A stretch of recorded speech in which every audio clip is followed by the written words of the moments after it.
you believe that we started recording right in the middle of 2020 with all of the COVID and lockdowns going on around us, unable to meet up? So like many a young gentleman, we turned to the internet for our entertainment. Tried to find a place where we could meet up and talk about the good, the bad, and that time that Stu saw a pelican on the canal. In order to facilitate our dreams of answering all of the big questions in film, and after a few attempts at recording via other methods to various levels of success, we found Zencastr, a super easy web-based one-stop shop for recording. Log in and you're ready to record in a matter of seconds. It doesn't take a tech genius to get high quality audio or video. And on top of that, the one time we have had an issue, the fact that the multi-layered backups are stored locally means it's easily fixed all in browser. There are plenty of tools you need when you start podcasting, so let Zencastr take that headache away as it offers a place to record, edit and distribute all from one website. Any lazy bones Jones can pick up and play and have studio quality audio or 4K video put out for the world to see when using Zencastr. Go to zencastr.com/pricing and use our code CAGEFIGHTING and you'll get 30% off your first month of any Zencastr paid plan. We want you to have the same easy experiences we do for all our podcasting and content needs. It's time to share your story. And now, hit the music.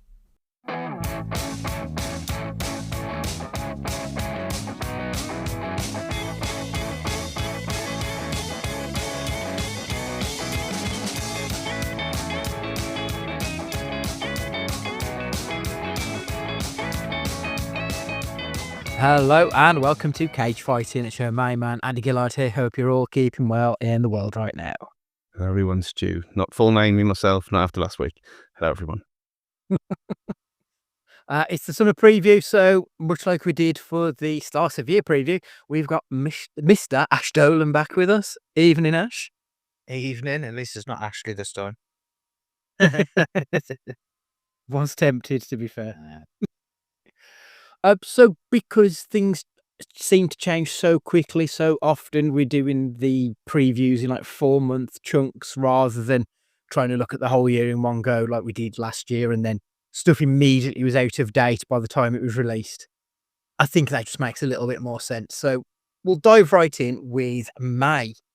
First big release of the summer, Thunderbolts Asterisk. I don't know why the asterisk is there, but apparently it is relevant. Ash, you hate the MCU. Are you excited for this one? I don't hate it. I'm just jaded with the nonsense. But I'm revitalized after watching Daredevil, so I think we're back. Thunderbolt. I'm excited for Thunderbolt. Probably more because of the cast. I don't think you can really lose with David Harbour, Queen Flo, Sebastian Stan, and I quite like Thingy's kid who plays the American Patriot. I can't think of what his name is. Wyatt Russell, yeah. Kurt, I quite liked him in Monarch, so I'm excited for this one. It is a strong looking cast, in fairness. Like I think it's outside of the Avengers, like this is probably the best looking cast that I think we've seen. Geraldine Viswanathan's in it as well, who is someone I really like in quite a lot of bawdy teen comedies, like the modern day teen comedies. She's really good. I probably won't see it if I'm honest, but Yes, this does look slightly better than a lot of the other Drek that we've had. Stu, on the scale of 1 to nonce, how in on this one are you? I informed. Full on nonce. Yeah, I informed Mom yesterday that she has to come straight from work so that I can go. Because Annabelle will be back in time. So I can see the premium showing on the super screen on day one. Which she obviously begrudgingly agreed to. So she's gonna have to come here and starve for 2 hours until she can go to her actual house and eat. So yeah, again, I love Daredevil. It was great. But didn't you like Black Widow anyway? Yeah, exactly. That's better than not. So I think you're right, Ash. Like, Yeah, I didn't dislike it. I just didn't think it was very good either. Yeah, exactly. Didn't dislike it, so you're going to be watching this anyway at some point. Probably on the Friday when there's nothing else on because it dominates everything like they always do. Yeah, as per usual, I haven't seen a single thing, and it's been relatively easy since I've only been to the cinema once, and we're nearly in May already. Yeah, it's things are looking up rather than just constantly awful anymore. So we'll see.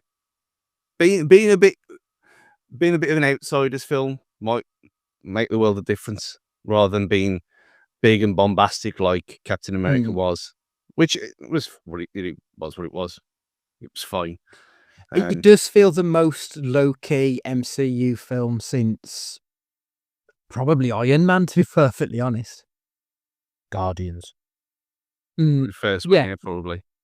Like, there's very low expectations, I think, in part because it's been so widely derided, and also in part that it's, as you say, it's a lot of C and D level heroes and villains involved in it. I've just checked. Is it out on Thursday? Yeah. Second, yeah, so yeah. Grow up. Bring it out on a Friday like normal people. It's always out on a Thursday. This is the rules. Another film that's out in May is Rust, which is the Alec Baldwin film. I am kind of surprised that this is out. Like, ever. I kind of felt like, obviously, this is the film with the tragic accident to Helena Hutchins. Is it, Stu, is it right to release this film with everything that's happened? Obviously, a person lost their life and a lot of shit went on. Should this one just probably have been left to gather dust, or should it be, put out for everyone to pick apart? I mean, it wasn't like The Crow, was it, where he died on set? And like Gladiator, someone died in Gladiator, didn't they? And they had to digitally put it back in, and that was years ago. This one, I guess, if the family have got no issue with it, then it's fine. I haven't heard anything to the contrary, so. And it was just an accident. It wasn't anything malicious, really. So, I mean, I'm intrigued more than anything else. I mean, I probably won't see it because other than that, that's probably the standout feature of the film. There's anything about it. That's really the sad thing about it, isn't it? There's nothing really about the film that makes you want to see it other than the controversy that follows it. Yeah.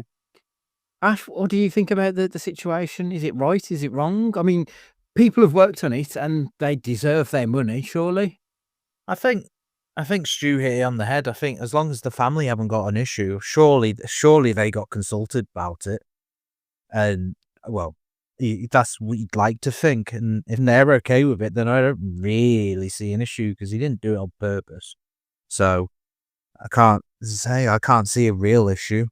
It's just that I don't think if that didn't happen, I don't think anybody would have watched it. Probably not. And I think it's still going to be straight to VOD. I don't think it's getting, hang on, scheduled for a theatrical release. So it might get a week or so in the cinema. But I can't imagine it's going to make a lot of money. It'll be on Amazon Prime before the day's out, I suspect. Stu, me and you, we've got a mate's date on the 6th of May because The Surfer is getting an unlimited screening. The first trailer for The Surfer made it look like it was going to be Straw Dogs, but comedy. But the second trailer makes it look like it's actually going to be a little bit more hard hitting and a little bit more, a bit heavier than what it initially sold itself as. I'm really pleased about that because I don't think I want to see a comedic version of Straw Dogs. So the fact that it's going to be something that is going to be tense, I'm really excited about this one. Yeah, I mean, we joked about if he's going to have an Australian accent or he's just relocated. The last week or the week before, so just the last time we saw him actually in the cinema, it was a brilliant experience. And albeit that was in a weird kind of sickly comedic way. So seeing him serious, I can't think of the last time, if ever, that I've done that with Cage. So No, because it was Unbearable Weight, wasn't it? It was the last time you and I went to see Cage. yeah, Together. obviously we watched Long Legs, but that's its own thing anyway. Yeah. Yeah, but just being playing it straight in like a thriller kind of thing, then I haven't done that. I don't think so anyway. Not with him as the potential victim, it looks like it's going to be. It's going to be him versus the bad guys. Yeah, I'm excited about this one. I've kind of got high hopes. I just hope he doesn't let us down. Ash, I know you watched another Nick Cage film the other day that you said was an absolute shitter. So has that whet your appetite for more Cage, or quite the opposite? I don't think it can be as bad. What was it called? What was the one? Gunslingers. Gunslinger. No. Whoop. That was With amazing. to come. That was a steaming pile of turd. Spoiler. We've got our preview showing is on the 5th of May. I don't know if that's the same day as yours, but It's the day before. So I've used yours must be the Monday, and we've got the yeah. I think, yeah. Okay, so so I'll probably go and watch it. So ain't got to pay for it. It does look quite decent. So yeah, give that one a go. Fingers crossed. Final Destination Bloodlines. I've always liked Final Destination in theory. The execution hasn't always been there, especially like fourth and fifth films. They felt like they're proper flogging a dead horse. The reason it's worth watching is the fifth film is literally for the last 2 minutes of it. The rest of the film's terrible. It does have like cult status probably isn't the right word, but it does have its fans, doesn't it, Ash? You're looking at one. If nothing else, you should really go and see this for Tony Todd. So, yeah.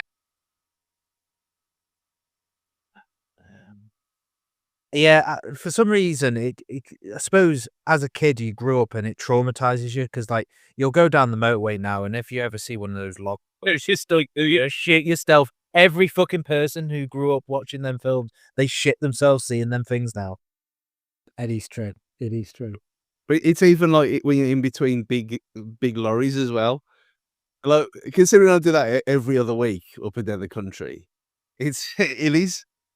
Even at 41, that's probably where it comes from. That's why I'm uneasy with this stupid franchise. But I'm like you, Ash. I love these films, and in a Saw kind of way that we know what they are. We don't have to try and convince anyone to watch them. You know what you're getting when you go into them, and you just hope that it's a little bit more ridiculous than the last. I think half the fun is the bollocks that it's coming, and you know when it's the death's coming. So you sit there and you're looking and you're seeing how's it going to happen? Yeah, playing the game, and then it actually happens, and you're like, yay! Yeah, like I said, I really like the first probably 2 or 3. I thought were really good. I just don't know if does the world need a Final Destination 25 years after the first? I'm not sure. I will be seeing it though, because like you say, it does. But the first one was 2000, and it does kind of feel part of our youth, Stu. Like we'd have been 17 when this was out. Yeah, 16. Yeah. Well, yeah. Cause I presume it wasn't at Christmas, was it? So, yeah. I didn't watch the first 2 in the cinema. The third one, I think I did. But I watched them again with Ethan, probably just before Christmas last year. So in 13, prime age for that. And like the first few, they look very ropey now. Just from they just scream 90s, even though they're not. But yeah, they are part of our youth. So we kind of ingrained to love these things. Like if I know what you did last summer, 5 or whatever. I can't remember how many. Were there only 2? I can't remember. 2. We'll get to the third shortly, but yeah. Yeah. Exactly. These things they can go on forever. It doesn't really matter because you're gonna want to watch it anyway. It's true. That is true. I'd have been 11 when that came out. Final Destination 1. I absolutely should not have been watching that book. I know what you mean. Like, whenever I think back to my youth of being probably like 8 or 9 and watching RoboCop and Child's Play and yeah.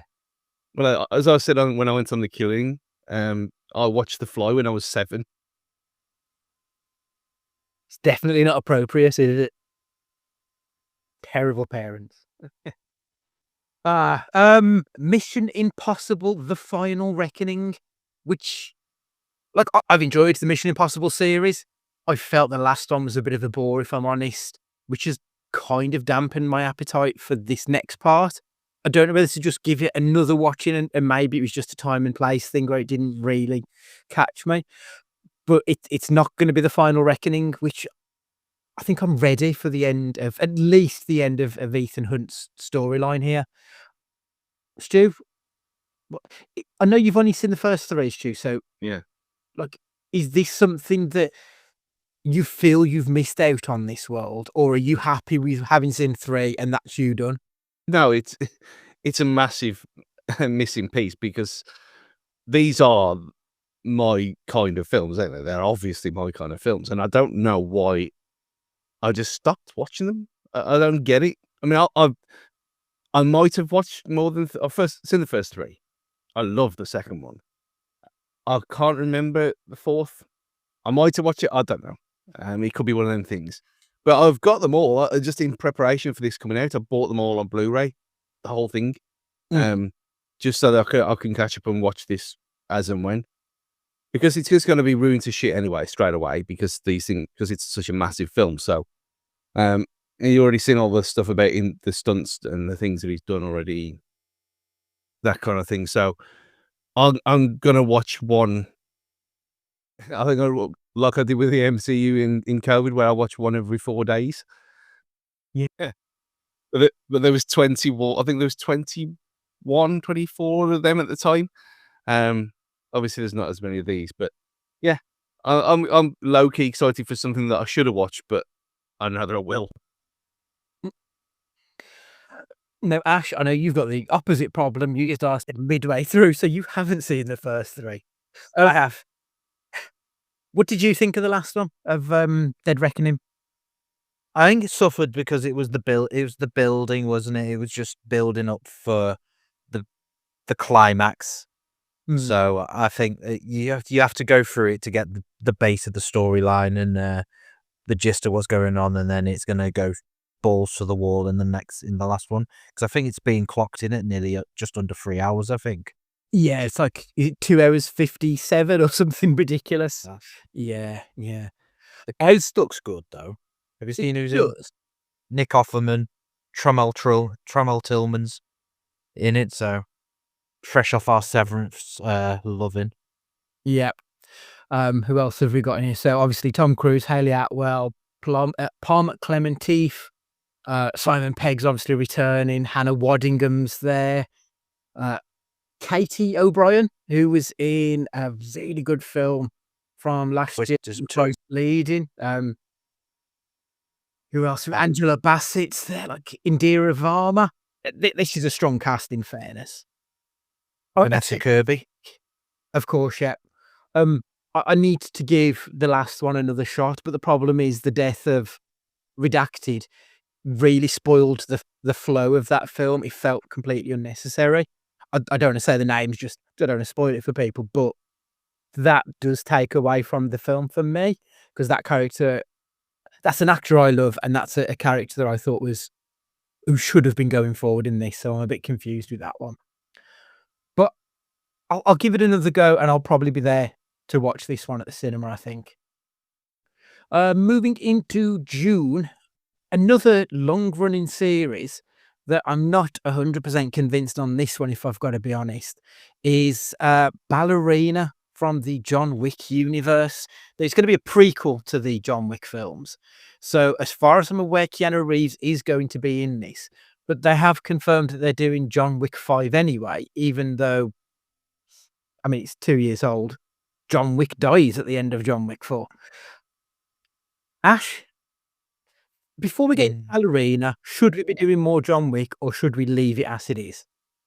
Leave it as it is. John Wick 4 was the perfect send off for him, I think.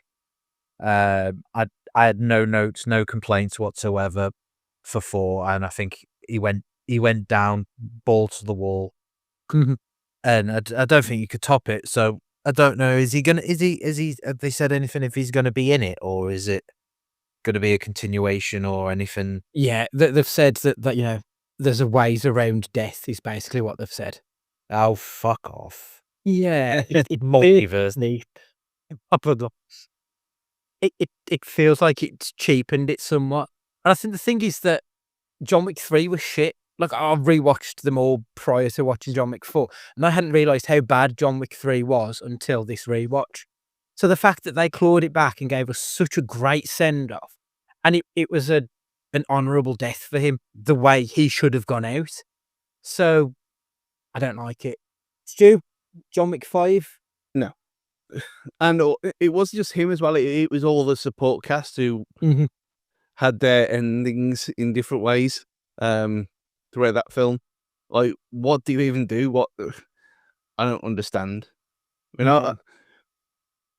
we said at the time it's not over because you just know that this is how things work. But Yeah. but there is like I said, perfect send off. There's no need. But when it comes around, we're all going to turn up anyway, so they still win. And it's the issue, isn't it? So, from the world of John Wick, Ballerina is the full title of this film. Ana de Armas, like, we like Ana de Armas. There's absolutely no arguments there. Do we really care about? Do we want to see this as a franchise? Stu, what like Did you bit on Ballerina? did you watch the little mini series?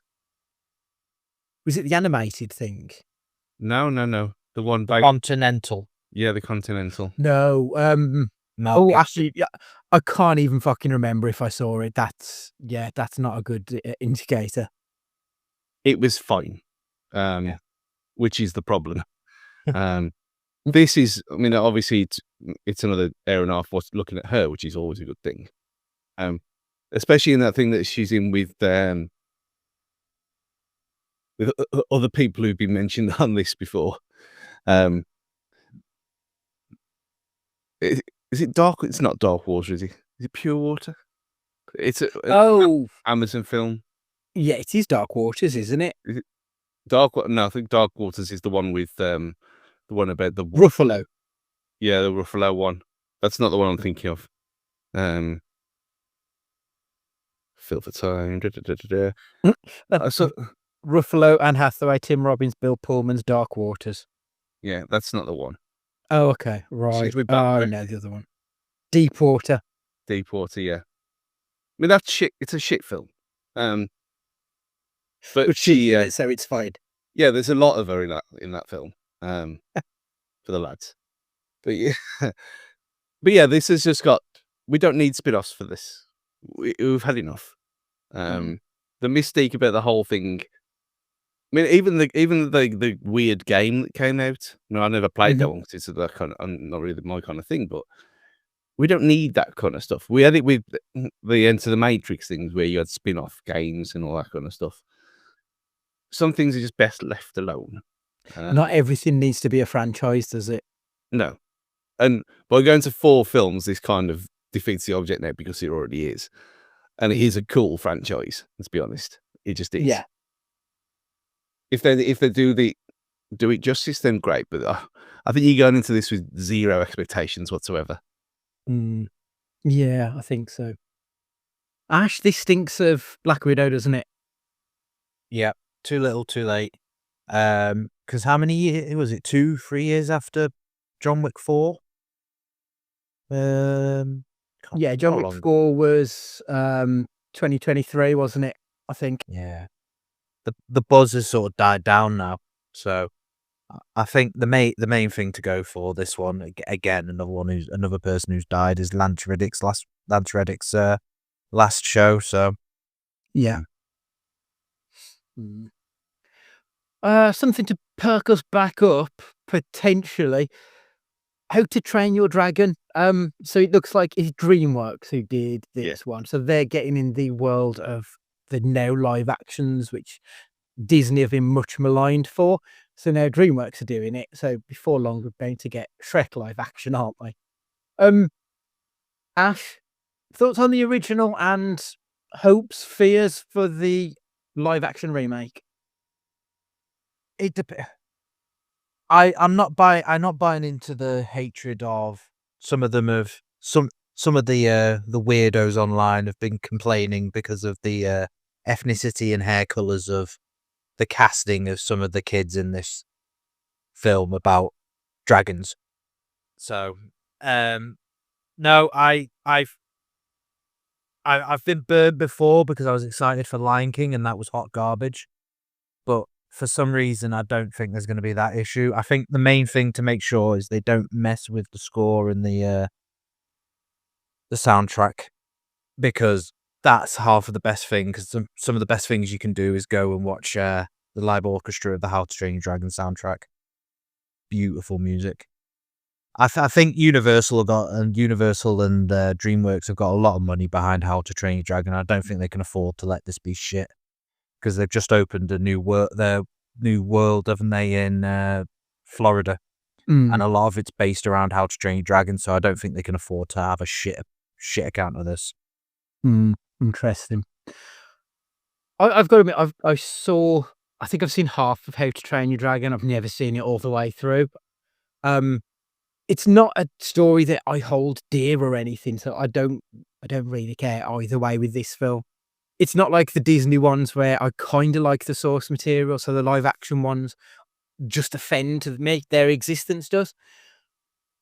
I might watch this. I probably won't go to the cinema, but when it's available on streaming, it seems like the kind of thing that I wouldn't particularly avoid either.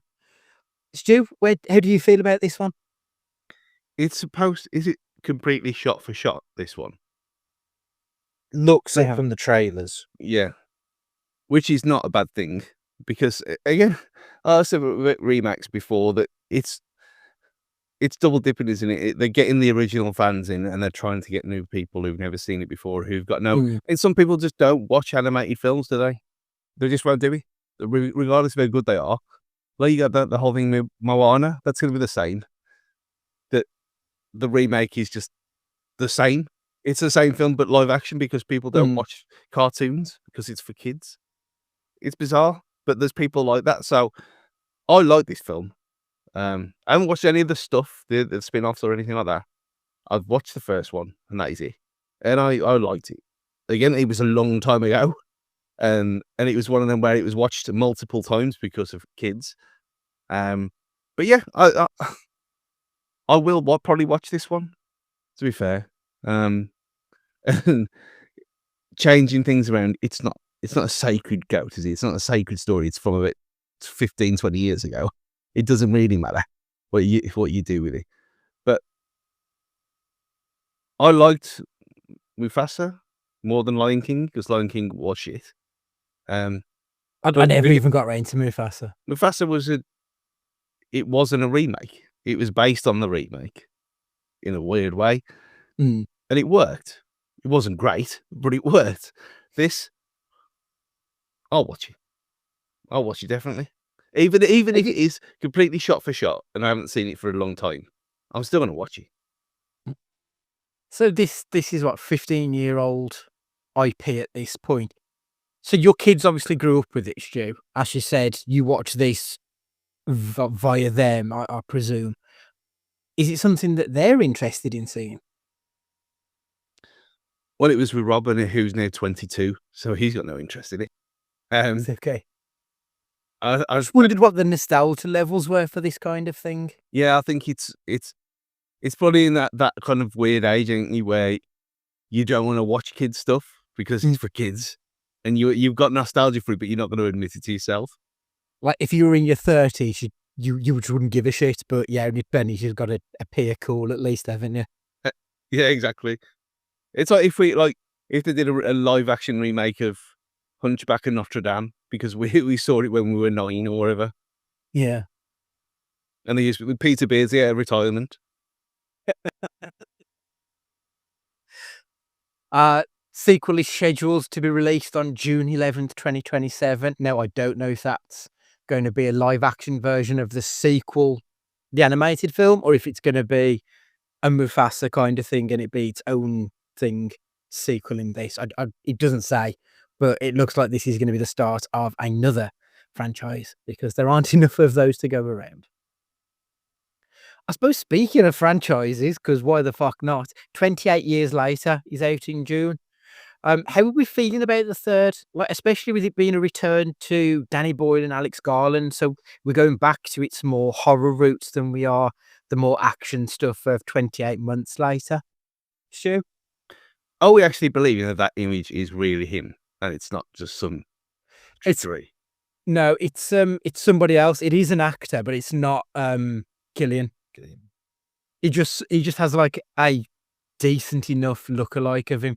But the guy he is just like this fucking 7 foot, 100-pound soaking wet dude who sort of resembles him. That's a good, to find someone who looks a bit like Killian is decent work at the best of times, and then let alone to look like that. Fair play. Yeah, great films. I don't know why people don't like the second one. Don't understand that. I think it's just because it's not a continuation of the genre. Like it's tonally very different. I think if you want a shoot 'em up, it's closer to that. Whereas the first one's a lot more atmospheric and a lot more tense. So I think it's literally just because it's a bit of a handbrake turn in comparison to what was established. Yeah, it's aliens to Alien, and I'll get that. Yeah. Yeah, but that opening scene is fucking outstanding, to be fair. With Robert Carlyle. Yeah, can't argue. They're both good films. So the third one coming along, I'm all for it. I'm a big fan of Danny Boyle. Alex Garland, I think, gets a bit of a rough ride. Like Civil War, I thought was fantastic, but film Twitter being what it is, has all of a sudden turned on that one. And his new film seems to be similar in that it's getting really praised highly and getting really annihilated in other parts of the world. But he's somebody, even The Island, I kind of enjoyed The Island way back when. Don't know if it holds up whatsoever, but I've got a lot of time for both of those creatives. So yeah, I'm quite looking forward to this one. This will be a cinema trip, I think. What probably won't be a cinema trip for me, though, is Megan 2.0. We spoke about this before. This absolutely should have been my thing to a fucking T. I didn't enjoy the first one. It was a kid's film that for some reason was a 15. I saw the trailer for 2. It came on and I thought, I'm actually going to watch the trailer to see if it'll turn me around. And the trailer looks abysmal. The trailer looks like some kind of superhero-y bollocks. Like it looks really out of place in that world. I didn't like the first one. The signs for the second one make it look like it's going to stink. So for me, 100% out. Ash, are you going to tell me I'm wrong? You're wrong. You have to leave your brain at the door. It is going to be absolute bollocks seeing absence. And if you can come to terms with it, I think you could have fun with it. Because, like, what is it? What the trailer? What's playing in the background? Is it Britney? Yeah, maybe one more time, isn't it? Yeah, I'm back, bitch, and stuff like that. And it's just like, yeah, go on then. Leave your brain at the door. Let's have some fun with this. Stu? Exactly. That was the case with the first film anyway. The whole thing was ridiculous. I think it was billed as one thing and it's not that. I think that's probably the problem is. It's more of a comedy than a horror. And I think it was kind of billed like that when it came out, the first one. So maybe that's why you went in thinking it was one thing and you got something else. So that's happened to me before. With a lot like the weird stuff that you tell me to watch. Though sometimes it lands and sometimes it doesn't. But yeah, I love the first one. Like probably more than anyone really should do. But yeah, obviously this is the kind of thing that I'd watch on my own on a Tuesday afternoon, and there'd be like 2 people in there. Almost certainly, yeah. Moving into July, Jurassic World Rebirth. Do we care about this? I quite enjoyed the first one of the last run of Jurassic films, but then it was diminishing returns. Like the second and third was shit. Didn't really care about the original. Like I wasn't a massive fan back then, and the sequels to that weren't great. I do kind of have a bit of a soft spot for Gareth Edwards as a director, and Dave Kep. I think he wrote the original, and he's got so much great work behind him. Scarlett Johansson, Mahershala Ali, and Jonathan Bailey are in this. Like, it's a good cast. I feel like I've been burnt a few too many times with the Jurassic films to have any faith in this. Stu, what say you? Yeah, I didn't like Dominion. It was the only one. I mean, I was probably too young. I mean, Jurassic Park 3, other than being scared when the thing, when he goes down the screen for the 3, I jumped at Yeah. that point, Yeah. as I've mentioned before. Yeah, I didn't really like that one at the time. But yeah, I've watched them all quite often. And they do, I mean, Jurassic World was great. The Fallen Kingdom was okay, and like I said, Dominion was pretty bad. But it kind of rounded it off for them, which was nice. Like, they're done. So with this going in a completely different direction and just using the other island or whatever, for something different, and yeah, fine, whatever. There's at least these things are there. Use them. Why not? And now the fact we've got them dire wolves in real life, it's getting ever closer anyway. So Yeah. it's like a premonition. Yeah, why not?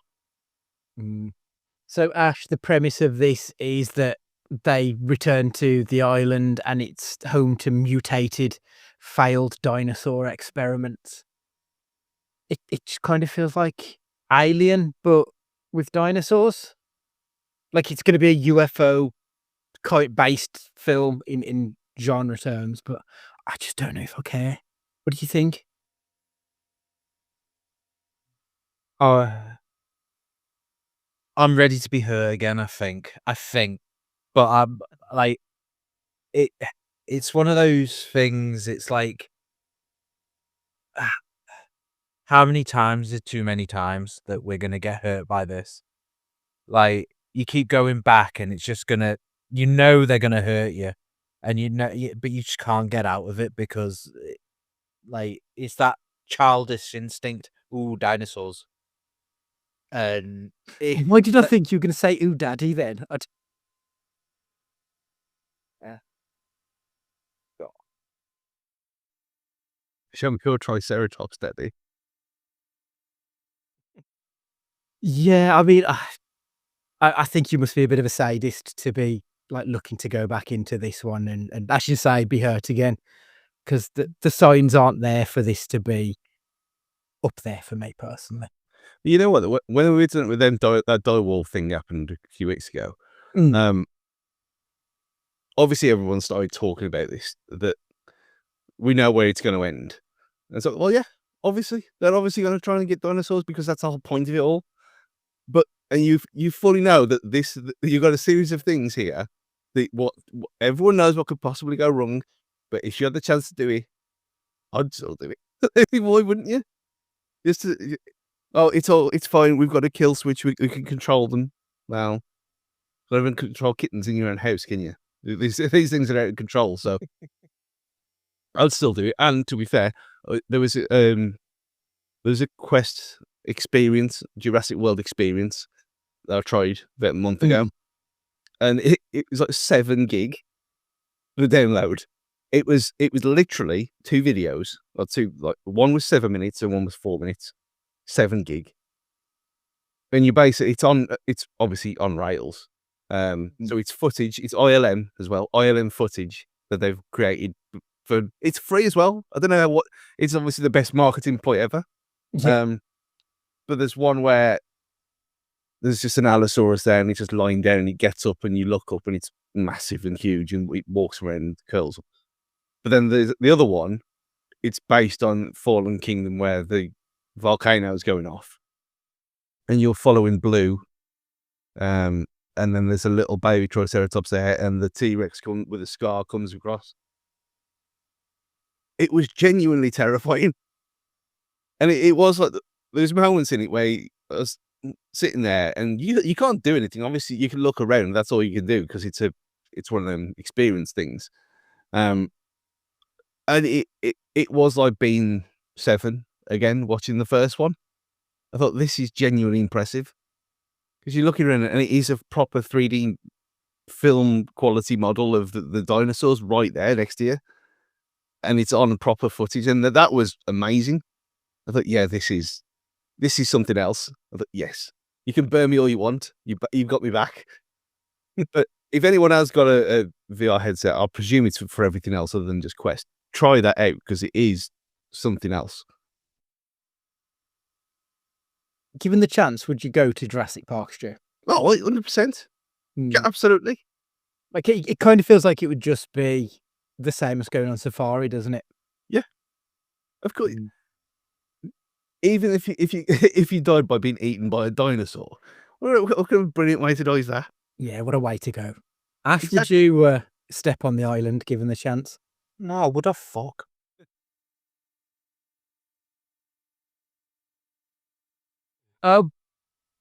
Right, one thing which is very much up my alley is the reboot. I suppose I don't know how to phrase it, but basically the DCEU is dead and the DCU is alive, and it starts in July with Superman. Stu, we try and avoid trailers best we can, as we've said however many times on this podcast. When that first teaser trailer dropped, I couldn't help myself but watch, and I was just in absolute awe throughout it. It looks big, it looks fun, it looks bright, it looks like everything I want Superman to be. I mean, like if there's a midnight showing, I'm there. What do you reckon, Stu? I saw 30 seconds of it, and there was no mention of Martha at all. Yeah, obviously, but again, we were burnt by the Man of Steel trailer. Looked amazing, and then it wasn't. So who knows? But we all know the backstory behind all this stuff. It's going to be better now. It can't be any worse. You've got someone who cares about this stuff there now, and it looks like the kind of thing that you'd imagine when you're growing up watching the Christopher Reeve films. You think, yeah, if this is made now, what's it going to look like? And to be fair, Brennan Routh did an okay job for me. That film was not as bad as people remember it to be. I disliked the film. I really liked him as Yeah. Superman in DC Legends. His version of him I thought was fantastic in the crossover episodes. Like, yeah, that was the Superman I wanted, actually, I think. It was good. And this seems like the kind of spiritual successor to that. So, yeah, it needs to start again. It starts again. What date is this? 12th, I want to say. Oh. July 11th, 2025. That's the US release. I assume it'll be a day and date thing because that'd be crazy to not do that. I'm in America then. The cinemas over there too, Stu. Yeah, but do I want to do? Yeah, fair point. Fair point. Ash, obviously, James Gunn is the creative force behind this one. Like, he's one of my favorite directors. Full stop. Yeah. He's been as far as I'm concerned, it's not even controversial to say he's the best director who's worked in the superhero world on the other side in the MCU. So, what do you think about him now helming DC and Superman in particular? He's on the steps and the ashes of the death to Dwayne, isn't he? So he can do no wrong now. No, I think like you said, he's got past. He's got the previous of. He knows how to treat these sort of films, and I think he'll treat it with the love and respect. And by the looks of the cast, I think he's assembling a solid fucking start. So I can't really see how this will go wrong. But like Stu said, Man of Steel looked good, so we can't take it all for granted. No, that is true. The cast, though, as you mention it, obviously we've got David Corenswet, who is a bit of a newbie to me. I don't think I know him from anything. Rachel Brosnahan, who was in the Marvelous Mrs. Maisel, which again I've not seen, but I know that's got a lot of love. The ones I do know, Nicholas Hoult is coming in as Lex Luthor. I love Nicholas Hoult. I think he's a tremendous actor. I think that's a really good shout for him.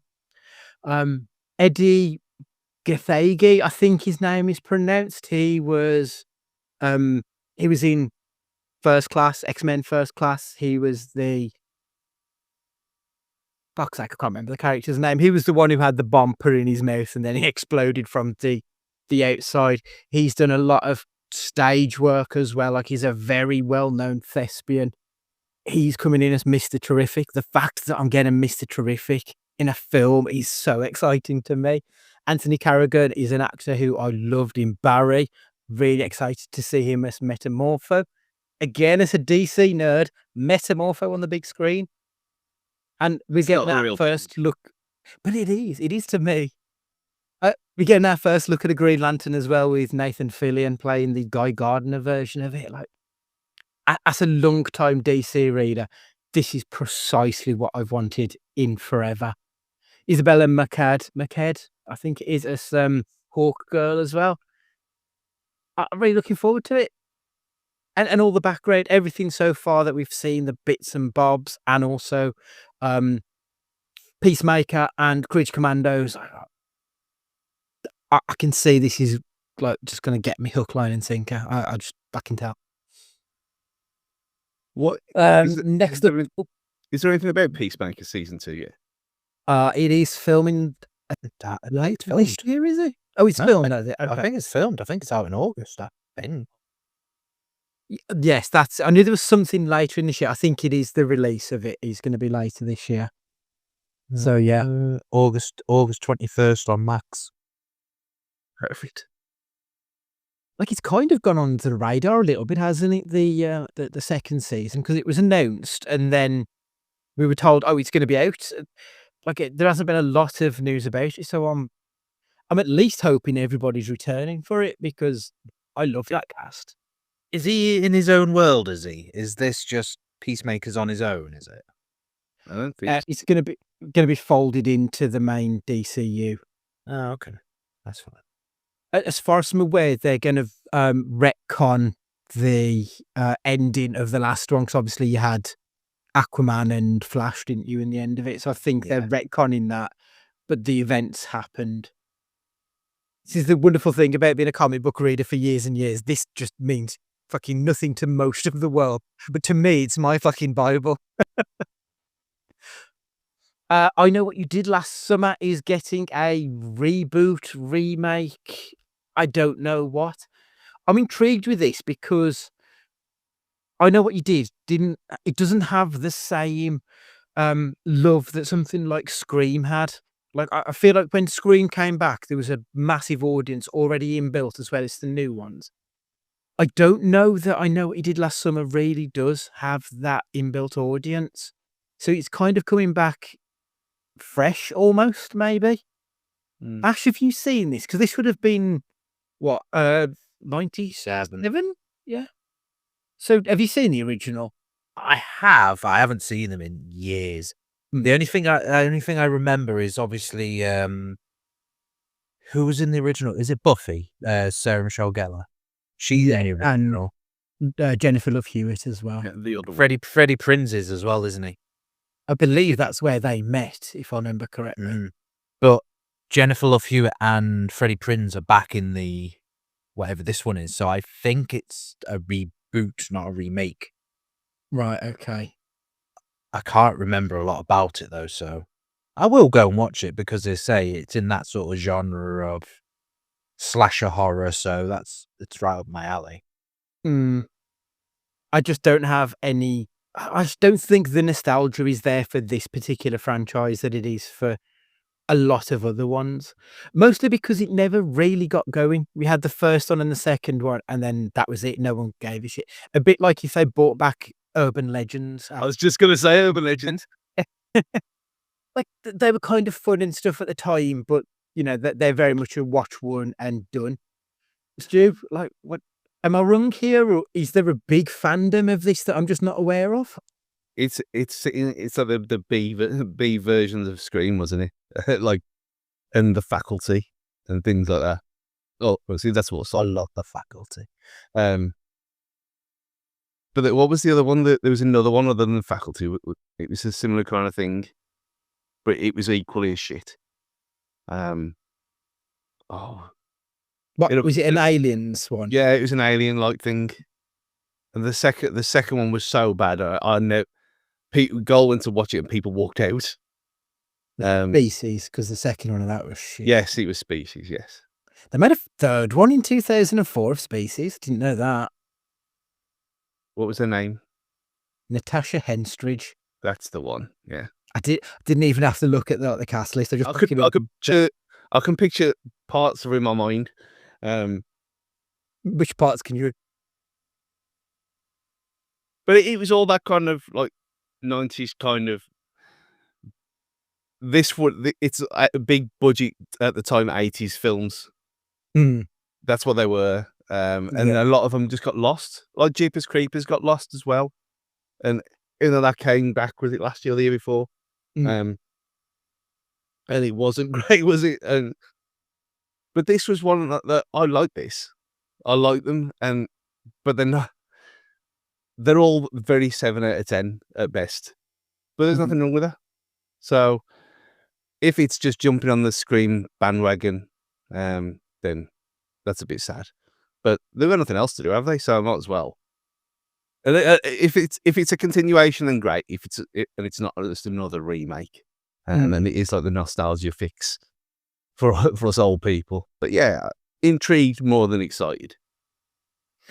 Yeah, I think that's fair, because we've got films like Bodies, and stuff like that, which feels like an updated version of that particular, that very specific 90s horror.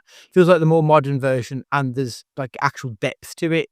Whereas I don't think Scream ever really had anything to say, like the latest run of Scream films. I just kind of worry that this is just going to be a very, on the face of it, just slasher with nothing of interest behind it. I hope I'm wrong. I really do, because much like Ash said, I'm a slasher fan. Like, I want this shit. I just don't have much hope. I think I'd rather just give me something new, if I'm honest here. Bring back Cruel Intentions at the same time. Fucking hell. Didn't they do a TV series of that like a couple of 3 years back? Yeah, I think it was MTV, wasn't it, or something like when they did the TV version of Scream, which was actually not awful. I watched the first season and like 2 episodes of the second, and I wasn't a massive fan, but I remember you telling me how much you enjoyed it. Yeah, it was no Scream Queens. I love Scream Queens. Like, still to this day, one of my favourite jokes is the deaf girl who was a big Taylor Swift fan. She used to always crap me up the tit. Yeah, I do like that one. Fantastic Four First Steps. I'm actually excited about this, and it's also, I don't know what date Eddington is out, but it could be that we're getting back-to-back Pedro Pascal films, because we got him in Eddington, Ari Aster's movie, and we'll be getting Fantastic Four. So it could be a Pedro heavy week, and I'm all for it. Stu? Yeah, obviously. Have you watched The Last of Us now this week? No, I haven't. Oh, for fuck's sake. I've got a couple of episodes to go. Oh, I have a feeling I know what's going to happen, and I'm not prepared for it. Save that for next week. Yeah. I mean, you've had 4 years. I mean, grow up. But yeah. Fantastic Four, yeah.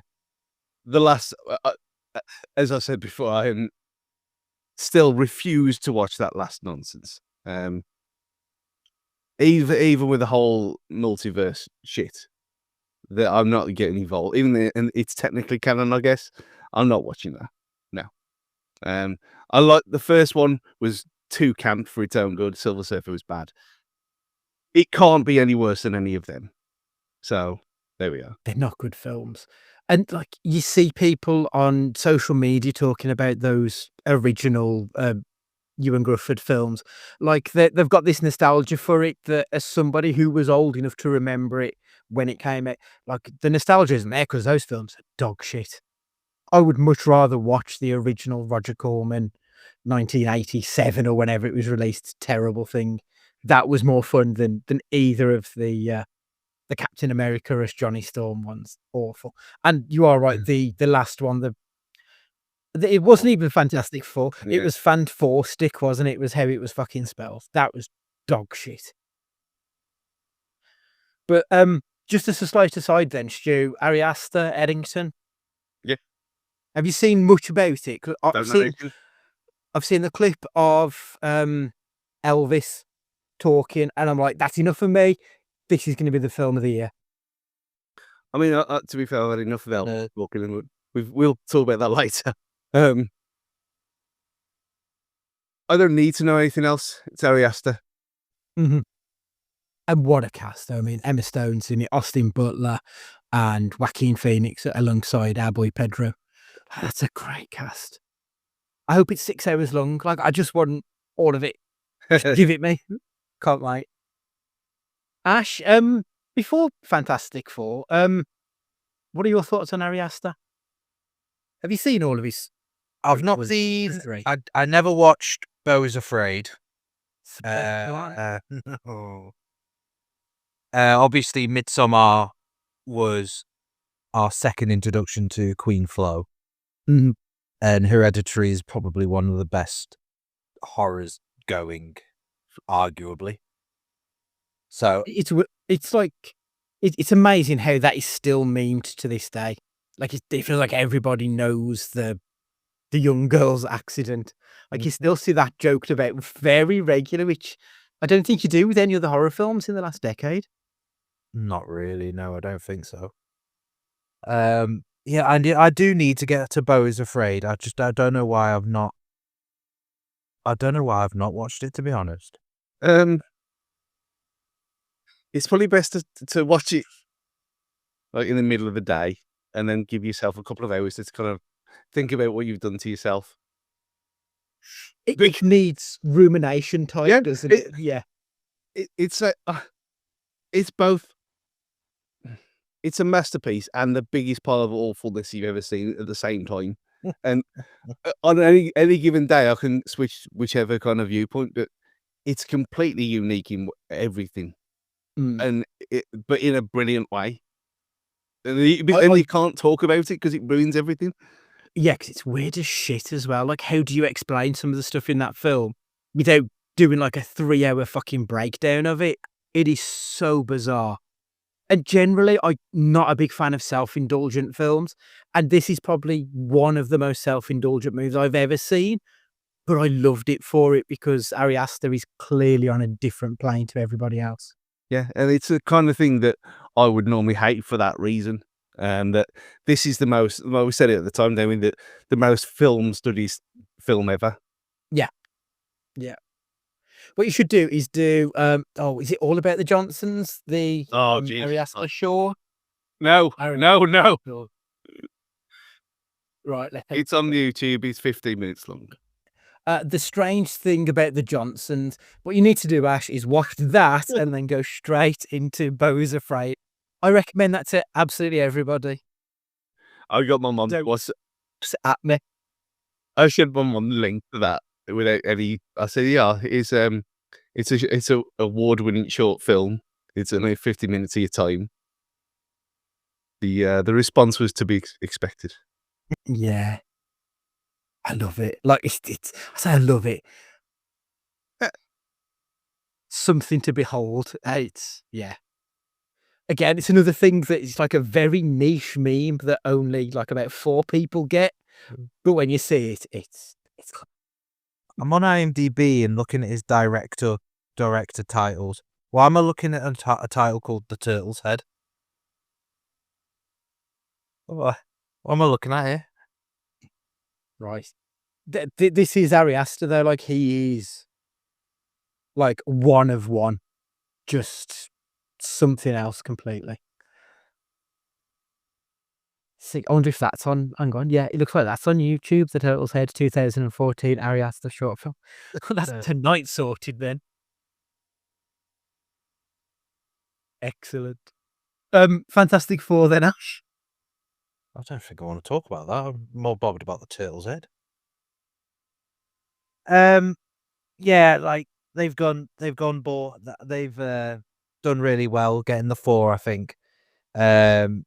Eddie Munson going to be the Flash. I think that's a good turn because, as I say, we've had Captain America and we had B. Jordan. it was Michael B. Jordan, weren't it? It was. Hot shit. So I think, to be honest, I think that's probably the best thing that they've gone. It feels like they've gone completely another way with him, which they needed to do. Again, same with Mr. Fantastic, having Ewan Grufford doing his version and then Miles Teller being Miles Teller. And now we've got Daddy Pedro. I think he'll bring something completely different to it, and I'm quite excited for that. And I love seeing in the trailer, seeing Cousin in the kitchen. I feel like that's just a nod to the bear. Yeah. It gotta be. Yeah, like obviously I know that the thing has got to be a rock monster. I wish he wasn't. I want to see Cousin in the film. I don't want to see a CG mess. It's the only thing that really puts me off a little bit. But I am actually excited about this one, and I'm kind of hoping it's just going to be an Elseworld story. So it might tie in at the end of it, but I think it's going to be its own thing throughout the rest of the runtime. So no homework required, which is, yeah, I'll be there for that one. I will. Definitely. What do we make of Ralph Ineson being Galactus? He's got the voice for it. I think if you want a big, giant Earth Eater, he's got the voice for it. So yeah, I'm cool with that. Is he going to be talking in his Leeds accent now?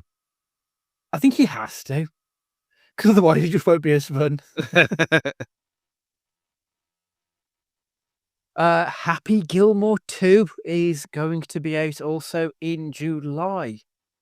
Now, Adam Sandler is massively hit and miss. Like, people love him, people hate him, and it's very few in between, especially with his comedy work. But I think that Happy Gilmore is probably his most widely liked. I think it's probably his most popular one of all of them. So him coming back to this one, I'm going to give this one a chance. Not a massive fan of Sandler's comedy stuff, but Happy Gilmore 2, fuck it, I'm in. You? Yeah, it was one of the very, very rare films that my dad has seen and actually liked. He's not a filmsman, not at all, but he is a golfer now. Back then he wasn't, and yeah, I love this film, but like I don't love everything about golf that apart from playing it. Like, I don't know why we've never talked about Caddyshack on here, like ever. What a film. And it's just, again, meme and quotable gold. But that was Happy Gilmore as well for us for years. And it was one of them where he had it on pirate video at the time while it was out. So you had the heads of people, and it was one of them that he knew someone down the pub who could get hold of him. And so it always had a kind of weird special place for me, Happy Gilmore. So yeah, obviously I'll watch this one. I'll need to watch it again because it's been probably 15, 20 years, something like that since I watched it. But yeah, it was just a nice film, and it wasn't a stupid film. I think it wasn't like Click or anything like that. It was just a nice, down to earth-ish film. At that time where you didn't really have sports films other than American stuff, which we didn't really get here. So, is it playing the hit? Obviously. But is it going to work? Twisters did. I think you're right, because I think this is literally going to be the first film, but with a 50-year-old playing the lead rather than a 20-something-year-old. I don't think they'll be reinventing the wheel. I don't think they need to reinvent the wheel either, to be honest, because if it does what the first one did, excellent. And I think you do make a good point that actually some of Sandler's stuff, especially from this period of time, when it's just comedy that's heartfelt, it's not terrible. Like The Wedding Singer, I quite enjoy. But then it sort of moves on to like Little Nicky and Mr. Deeds, and it just gets really schleppy. 51st Dates, there's a lot of heart to that one. That's one that I think is decent. So I think when he gets the balance right, his comedy can work. It's just when he crosses over that line. Ash, like, what are your thoughts on Sandler as an actor, generally speaking? I grew up on the part of Happy Get like Stu wasn't looking, but I got the Amazing. Bob Barker and Happy Gilmore pop out. Like I grew up with Happy Gilmore. I grew up with Bobby Boucher in that sort of area. Although I think I don't think you can't do the Warboy now. I don't think like you said, the line. I think he's just over the line. I think. I don't think you'd get away with Bobby Boucher now. Whereas Happy Gilmore is that happy medium. Like he's just that little bit more serious. Yeah. When he goes too slapstick, it's awful. Where did you stand on Grown Ups? Because I thought that was better, but I think that's because he got the ensemble cast. That's the one with Chris Rock in, isn't it? It was okay. Chris Rock, Kevin James. I think everyone who's ever got a paycheck off him was in that one. Yeah, I like Chris Rock. I think that was I don't think I even saw the sequel. No, I watched it with Chris Rock, and it was a film I saw. David Spade, Rob Schneider, Buscemi was in it as well. So it's just basically anyone who's worked on Saturday Night Live for at least a year in the 90s. I worry with Happy Gilmore, though, is it going to be, because it's Netflix, is it going to be style over substance? Like with the cast, are they just going to go for as many cameos as possible? Because I had a quick look on IMDb, and you've got anyone that's been in the fucking PGA for the past 20 years, near enough. And I saw Eminem and Bad Bunny. Is like, what film are we doing here? And I think it's going to miss Carl Weathers as well, isn't it? It will a bit. Oh, here's one for you, Stu. Margaret Qualley's in it. What more need saying? What more need saying? Yeah, there is that worry that because it's got that Netflix mega bucks behind it, it'll be more of an advert and less of a film. You know that Netflix have got that golf series as well, Full Swing, which is like, it's like Drive to Survive, but for golf. Yeah, it does. It does stink of let's promote our other shit because that's what they do. I hope I'm wrong. Travis Kelce's in it. What are you doing here, son? Oh dear. Have you seen who's playing one of his sons though? Isn't it young Maxwell Jacob Friedman? It is. Wrestling is dream, baby. Yeah. Like, I'm excited for that, if nothing else. Benny Safdie is in it. I like him as well. Like, there's enough there to make me think this could be all right. And then you see we've got fucking Rory McIlroy, Travis Kelce, Lee Trevino. I think, oh, maybe this won't be all right. Oh, what? Jack Nicholas. He never does anything either. So that's a good guess. I mean, I'll put it in the group chat when I watched WrestleMania on the way to Man United on Sunday, Saturdays. I thought that George Kittle was there just pissing about again. No response. Who's George Kittle? I meant to ask you at the time. You know who George Kittle is? To Google. Was that the one with the long hair? Yeah. Oh, okay. Yeah, I know that one was. I saw. Oh, yes, I do. Of course I do. It looks like the guy, the Icelandic guy who was at the, as if I'm making this comparison, at the Eurovision Song Contest. Daddy, whatever. You know, the one who did Whole Again by... fuck me, shoot. Why don't you know this if it's Eurovision? He did the cover of Whole Again by Tonic Newton? Daddy something or other. He was on Eurovision. Because that could be anyone. Daddy Freya. I think I know what you're on about. You know, yeah, you do, because it's Eurovision, and if I fucking know it, you've got to know it. Yeah.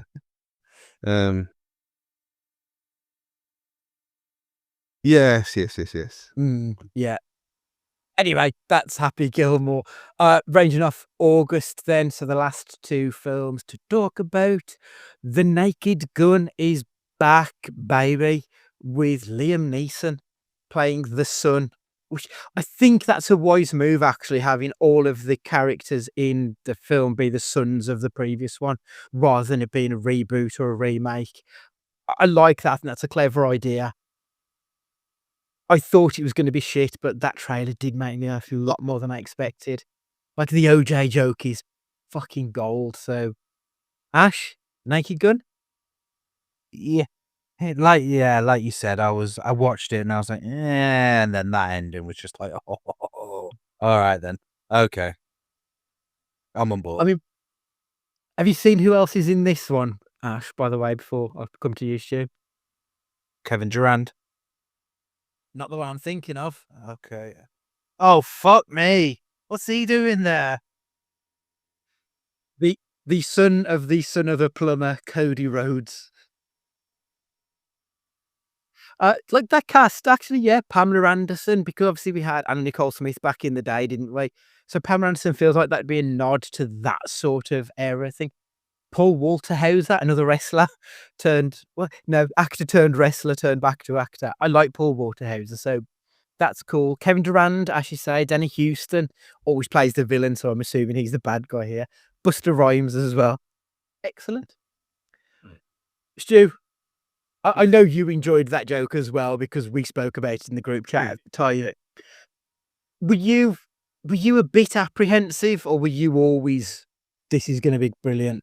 No, because we watched extras, so we know it only had to be half decent listed, and the fact that the only issue was, are they gonna like wokeify? Is it gonna be PC nonsense? It clearly isn't straight away.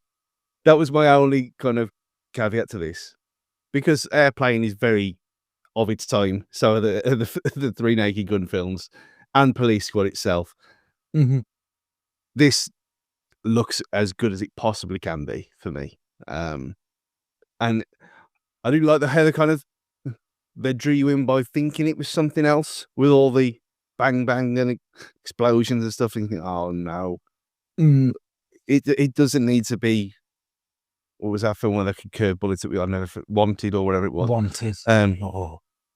It doesn't have to be silly. It doesn't have to be this. It just has to be clever. And like you said, that making like doing the whole James Bond Jr. on it and making them all relations of the older cast. Perfect. Absolutely perfect. And then just for that knowing look to camera. Exquisite. So I'll get the feeling that this could be as much of a laugh as Jackass Forever was. I hope so. I really do hope so. Akiva Schaffer is directing, who's one of the trio of The Lonely Island with Andy Samberg and Jorma Taccone. So like that does give me a bit of hope for it. I think he's also did he direct Don't Stop Never Stopping? Popstar, yeah. Oh, sorry, Popstar Never Stop Never Stopping. He was the co-director on that, and I loved that film. So I'm kind of looking forward to this. He also did Chippendale Rescue Rangers, which was another film that I had a brilliant time watching. So yeah, the director alone, I think, like I think I started off excited and then was a little bit worried, and then I think it was the inclusion of Seth MacFarlane being a producer on it, because Family Guy humor. Family Guy feels like it's trying to rip off the Naked Gun films and Hot Shots, that kind of comedy, but doesn't do it as successfully. So I was a little bit worried it might go that way, but I don't think it will then, looking at the trailer. Hopefully they've got it spot on. Right, the final film then to talk about, it's a personal favourite of mine. I've been waiting 2 fucking years for this film to get a release, but we are getting The Toxic Avenger. I am so excited about this one. Like, it's a properly weird, grungy series of films from Troma Studios that about 4 people in the world know about. Like it's proper cult statusy stuff, and we're now getting a proper Hollywood-ish version of it. Like, I don't think there's a lot of money, but there's a bit of money behind it in comparison to the $50 that was behind the original films. The original TV series, Stu, I think have we spoke about it before? Have you seen the cartoon series, the Toxic Crusaders, as they were? No, I don't think I've seen the cartoon. I've seen something Toxic Avenger, definitely. Right. But Okay. is it this? It's the '84 film. That's the one I've seen. The original, yeah.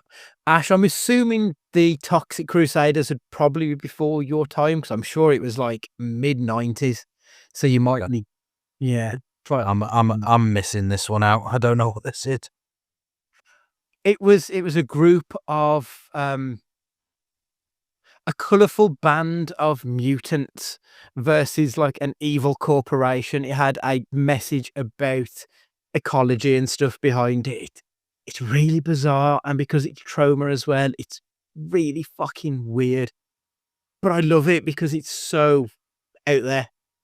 So yeah, the Toxic Avenger is finally getting this. I've been banging on about it for years, so someone has finally given them the money to give it a proper release. Peter Dinklage is going to be playing the Toxic Avenger himself. Jacob Tremblay's in it. Kevin Bacon, Elijah Wood, Julia Davis is in it, like Macon Blair. This has got a stellar cast for a film that is going to be weird as shit and probably last about 3 days. Like, I fully expect this to get like the substance treatment. It'll be on Monday, Tuesday, and then that'll be it. But I'll be there Monday and Tuesday for it because I've been waiting forever for it. So excited. Are you both looking at me completely blankly? So I think I'm the only one here. No. I remember loving that film. Because it was like that terrible TV Spider-Man movie, wasn't it? Yeah. Yeah. And like Batman 1966 and that kind of thing. It was in that kind of terrible comic book, weird, niche adaptations. And the fact that Dinklage is the Toxic Avenger is just class. Brilliant. It's a traditional B movie, I think. Like, it's proper. It had a tiny budget, and the cast treat the actual, the script like it's God. They really give everything they can to the most absurd shit in the original series. Like, it's proper B movie, not modern versions of B movies. It's the tradition of it, and like that's very much my thing. Those old school B movies. I'm there all day. Love it. Right, okay, that is us done on this part of the podcast. We'll be back in a minute to talk about Nick Cage on Saturday Night Live. Before we get to there, though, Stu, I think we need to say goodbye to Mr. Ashley Dolan once again for joining us. Ash, thanks a lot for coming on, mate. It's much appreciated. When's this coming out? Next week. So it will be the 29th, April the 29th. Go watch Sinners, everyone. Go watch Sinners. Go watch it a couple of times. See you. Cheers, mate. See you later.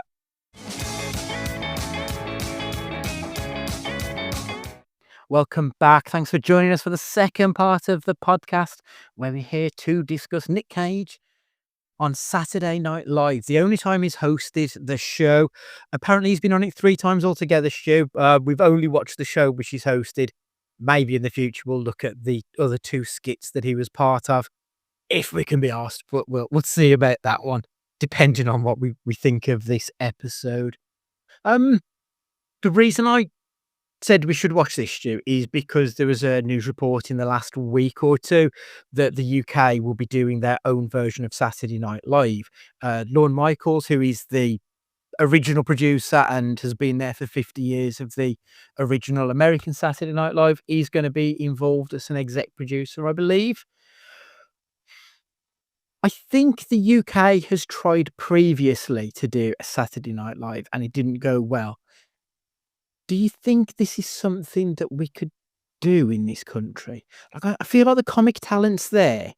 I don't feel like sketch comedy is really where it's at, especially in the UK. And it hasn't been for a good long while either. I don't have much faith in this. I've got to be honest. This was one of my little notes here, actually, before you even asked this question.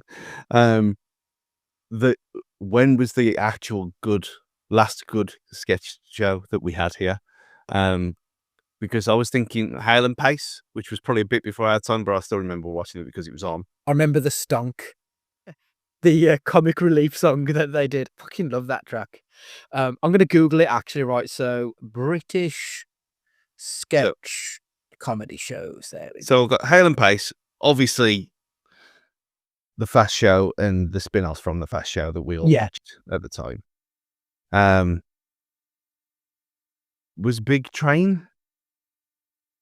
Remember that one?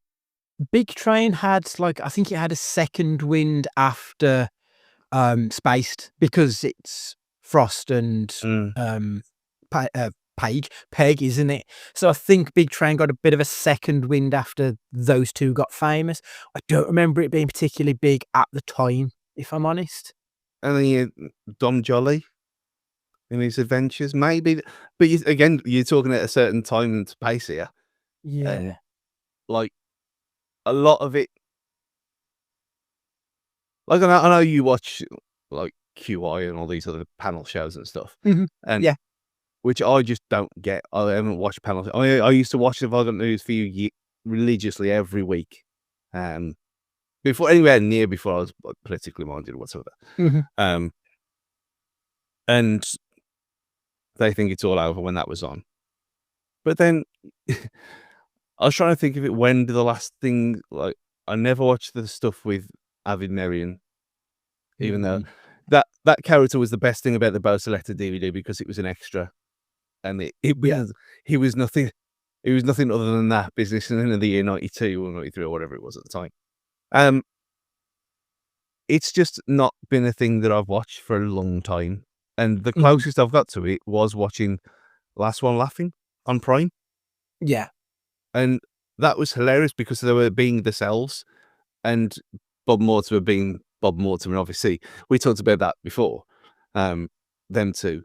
You could probably throw them into this as well, even though it was more surreal madness than anything else. It's a very American style of thing, isn't it?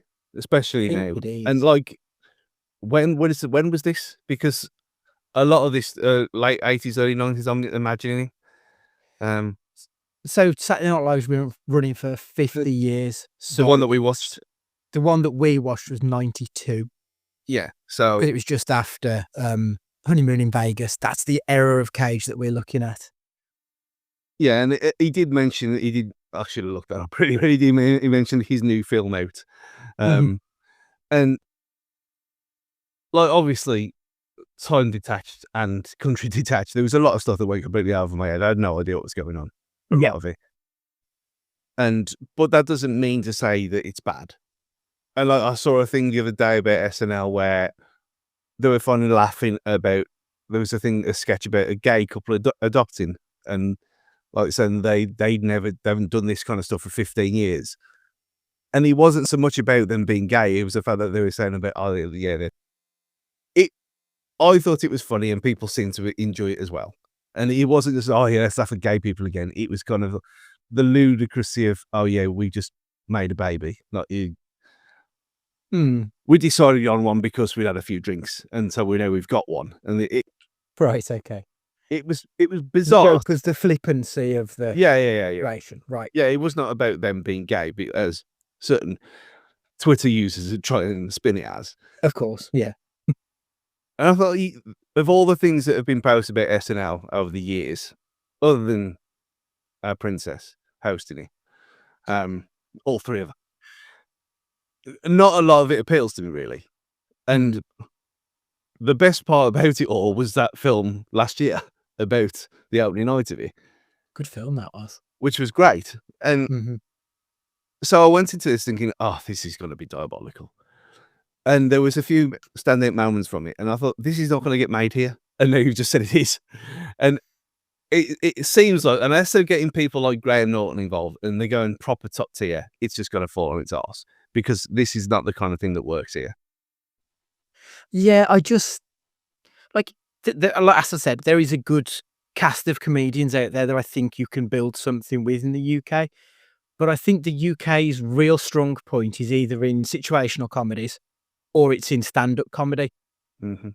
And if you want to do a series of, 10, 15-minute stand-up monologues, grand. We've got Live at the Apollo already, though. So, like, I don't think it's worth doing another Saturday Night Live for that. And I don't see who you're going to get to do the actual day-to-day comedy stuff. And also, like, you look at Saturday Night Live and that gets A-listers. That doesn't just get any old schlub. That gets the top of the top when it comes to, people on TV and film. People want to do it because it's got 50 years worth of, admittedly to me, sometimes great, sometimes very much less than great comedy stuff. But it's got that legacy. Mm. I don't think England. I can't imagine who's the biggest actor. Cillian Murphy. I was going to say British, obviously from the British Isles. Cillian Murphy would, I would assume, would do something like the American Saturday Night Live. The UK one doesn't have that recognition, and I feel like we'd end up with just Jonathan Ross, Keith Lemon's hosting this week. I just feel like it would be like the best we could hope for would be mediocre. Yeah, like you're not even going to get Liam Neeson, are you? Again, I don't not think British so. before you start. But I don't think you are. I think you're gonna get good people that you know, but I can't see movie stars doing it. That's the point. How many British people have hosted Saturday Night Live? I know that Charlie XCX was on it the last season. She's the one who did Brat and all that stuff last summer. Like she had the hottest year of all of them. I wonder if there's actually a list. British hosts Saturday Night Live. I mean, there's got to have been some. Benedict Cumberbatch has done it. Dudley Moore, Mike Myers. I mean, that's a technicality, isn't it? Doesn't say on the website. Like, it looks like there's been a few, but I don't think there's been a load. And that Daniel was probably Radcliffe has done it. when Cumberbatch was everywhere Yeah. as well. Oh no, I don't think Radcliffe has. Yeah, I don't think there's loads because it's not really our thing. Like we don't have that connection for it.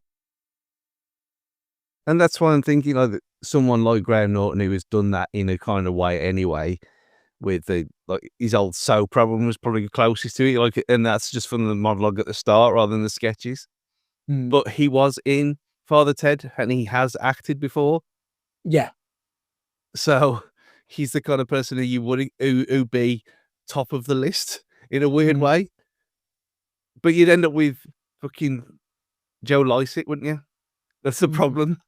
Yeah, and I like Joe Lycett and I like James Acaster and Ed Gamble and like those kind of comedians. I just can't see them doing this kind of comedy because this just feels very Harry and Paul and Lenny Henry and those guys, and it just feels dated looking at it now, like from the British point of view, at least. Yeah. So we had a Saturday Night Live here in the Comic Strip Presents, and that was 30 years ago, 40 years ago. Yeah, it sort of was, wasn't it? That was the pipeline to bigger and better. Whereas like Saturday Night Live, the American version, that's the equivalent in that people who are on that then go on to do usually fairly decent careers. Like you look at Tina Fey, Will Ferrell. That we'll get into it on this particular episode, but there's a lot of folks on this episode itself who have gone on to have some of the biggest careers of all time. Like it's mental. Yeah, and you look at it and you think, I know who is mentioned Joe Lycett, but he's got that show about the Birminghams, which I don't know if I'll watch it. It's the kind of thing I probably would have watched about 15, 20 years ago. And the fact that he's an Albion fan, but kind of sours the mood. But he's like them kind of people, like Acaster as well.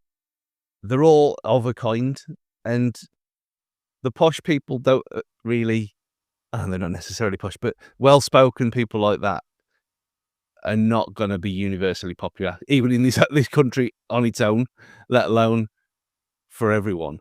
So, and you ain't like even Peter Kay, 10 years ago, would you get Peter Kay doing this? Probably not.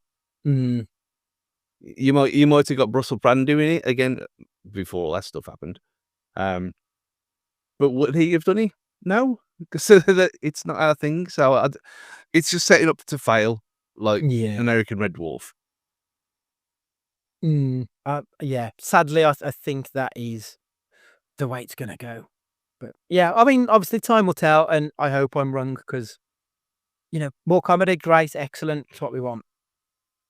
But in particular for this episode then, so it was the first episode of season 18, I think, which was 1992, hosted by Nick Cage. We're in the Honeymoon in Vegas era of Nick Cage. That cast, Dana Carvey, I mean, don't get me wrong, we hated him in that fucking film with Nick Cage. You did. You didn't like him in that film either. You've just fucking had me in the back and gone back on it because it's Christmas bollocks. I mean, I like Dana Carvey. No, I don't. I like him in Wayne's World. That's pretty much it. But yeah, he's in this. Chris Farley, Phil Hartman, who most of the world will know from The Simpsons, apart from you, Stu. Chris Rock is in it. Rob Schneider, Tim Meadows, Adam Sandler, David Spade. That is just... It's like those people have gone on to have just massive careers following this. Mm. And like I said, it's a pipeline to bigger and better. Even dating back 50 years, Chevy Chase and Dan Aykroyd on the first one. Like this has been a long-running thing where Saturday Night Live has produced some of the best. Yeah. And them being very similar as well to what they are now in some respects. Like they haven't changed really. No. Which is great to see in one sense. The Chris Rock git that he did.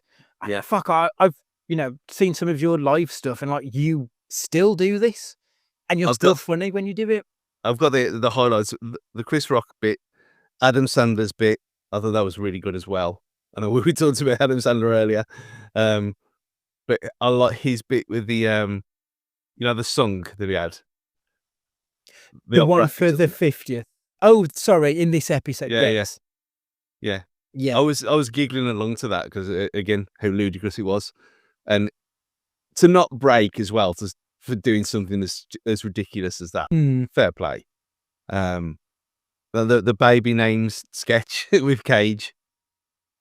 I've got that on my list. I didn't particularly like that one. He was great in it. I just didn't think it was a very funny sketch. It was the kind of thing that you'd see, like you knew what the punchline was, like straight away. Yeah. What was it? Butt wipe was his arm wipe. So I can't remember then it was like that was signposted a fucking million miles off. But again, that might have been the thing where it's very 90s. It's a very 90s kind of gag. So just because we're removed from the situation, but just seeing him do something like that, it's just weird. So with Saturday Night Live, like two of the most iconic parts of it, the opening sketch, which always ends with it's live, it's Saturday or whatever it is.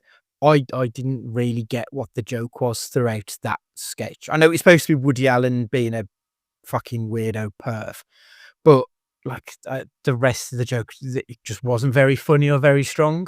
Yeah. So I didn't particularly get that one. And then obviously the other big thing that they always do each week is the opening monologue, which is obviously, in this case, it's Nick Cage coming out and doing a 5 to 10 minute piece, just to warm the crowd up, so to speak. Sometimes they can be brilliant. When you get the right host of it, they're excellent. I liked Cage's monologue in this. I thought he was very funny, where he was acting like a pervert, talking about Sarah Jessica Parker's breasts, and then talks about who was the guy? Cher. Oh, he talks about Cher as well, and I want to say Robert Wagner, but it's not Robert Wagner in Honeymoon, is it? Honeymoon in Vegas. James Caan, and says that James Caan has a wonderful arse as well. Like I laughed at that too. Like that was a nice little opening, I thought, and Cage was great in that. I really liked that. The first thing I noticed, it answered our question about Nick Cage and hair transplants. because he's looking very, very thin in this film. Yeah. So it's got to have been early to mid 90s that he had it done. Got to be. Yeah, because if this is 92, even in Con Air, which is 2 years later, he's got his longer hair, but it's thicker than this. Yeah. So he's had multiple. He has to have had. Mm. The other thing I noticed, he must have had some work done around this point, because if you notice during the opening segments and they showed his picture, like how his eyebrows have changed. So even little weird things like that, like you've noticed how his face and everything has changed over the years, and how he moved from being a little bit gawky and geeky back then to being a bit of a stud through the late 90s, I think. So I thought it was quite interesting to see him like at that point in his time. The Elvis, the tiny Elvis skit, I did laugh at that. And like I remember Matt saying, we really missed out on a great Nick Cage as Elvis biopic. And that's all I could think was, fuck, I want a film of Nick Cage as Elvis. Even to this day, I'd do it. Because I didn't really know what was going on. It's obviously I knew SNL being it's sketch comedy and whatever, but they have a lot of recurring themes, don't they? Like there's one in this about the field, the meadow field with the words coming up, and yeah, I laughed at them once. But I thought Tiny Elvis, is this a thing because it's Cage? Obviously it was. I assume so. I don't know if other people played it, but yeah, it's just stupid. Like when he's on the steering wheel, it makes no sense, but that's why it's funny. Yeah. And as soon as it came up and they did like the little trailer to it, I thought, oh God, what are we in for here? And then immediately, as soon as he was like sitting next to the telephone, it was the lamp, wasn't it? This lamp's huge. And I don't know why, but I did laugh at it. I really did. Next up, Ross Perot. I don't know who that is. Yeah. And like, I know that the jokes are contemporary and often satirical, so they're very much rooted in their day. But it doesn't make for easy watching years later. And I kind of feel like those jokes weren't even particularly funny anyway. Like they were too childish almost. Like it was bordering on something else. Yeah, no, not for me, that one.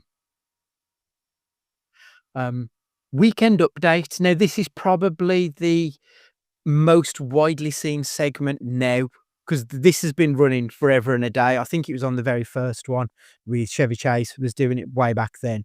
And now, yeah, it was, wasn't it? Of course it was. Now it's Colin Jost, who is married to Scarlett Johansson and Michael Shea. And you'll see that on TikTok and Twitter trending because they do joke swaps, and it's basically Michael Shea makes Colin Jost say racist stuff, and Colin Jost makes Michael Shea say paedophile stuff, pretty much. Like that's the joke with it, and that one does trend quite a bit. I didn't think it was that strong here. Maybe because I didn't really understand most of the jokes. The best bit was Chris Rock when he came on. Like I've always been a fan of Chris Rock, so I enjoyed his segment. And I should say the Adam Sandler operatic singing thing. Like they were the best bits about the Weekend Update. The actual sit down comedy stuff didn't really do anything for me. Yeah, I've got the nickname in the BBC, which you said. The Nightline Clinton sketch. No idea. Didn't get it. No. Like I know it's supposed to be a piss take of the people who go to those open forums are generally morons. But it was really low energy and really not very funny. Yeah, didn't get it. No. The one thing I did like in that was there's the bit where George Clinton. Clinton right? cards. Who is? Hang on, have I got the right name there? Yeah, I've just complete. No, George Clinton is the guy who was in Chic, was it? Like the father of fucking. I wonder where I got that from. George Clinton was not in Chic. George Clinton was the like the founder of funk music. It wasn't Chic, was it? What was the band George Clinton was in? George Maybe he Clinton. wasn't in a band. Maybe he was just George Clinton. Let's have a look. George Clinton bands. He did like Funkadelic. Funk. Who's in Funkadelic. Funkadelic? Yeah. That's the one. Parliament. That's the one I was thinking of. Parliament, because they created P-Funk. I don't know why I've got fucking George Clinton and Bill Clinton mixed up. Couldn't get much different. Well, I think they both play sax. That's about as close as it'll get. Yeah, when Bill Clinton was talking about how the problems that the millennials will face in the future if he isn't brought into power, and they're all the problems that millennials are facing now, like 30-something years later. I did laugh at that, but I don't think that was the joke that they meant at the time. And what's the last note? Oh yeah, headlining with a character that was making a lame joke about a vice president not being able to spell the word potato. Mr. Casual Sex. That character. I thought, this is your headline gag, and none of it was funny. Rob Schneider is a carrot. I mean, derp is all that I could think of any time I saw Rob Schneider on screen. Yeah, fucking South Park ruined. I mean, South Park haven't ruined Rob Schneider. They've made Rob Schneider more interesting because he's not a very good actor. Have you seen Rob Schneider on Twitter? He's very interesting. He's I fully expect he's a flat earther. He gives me that vibe. he's not full Letitia. But He's close. he's asking questions. Let's just say that he's not gone fully insane. He's just asking questions. There's something about that when South Park with the Cagey as a gay fish. Again, I mean, the story that's flowing out of Kanye and some of the things that have been going on there, it's crazy.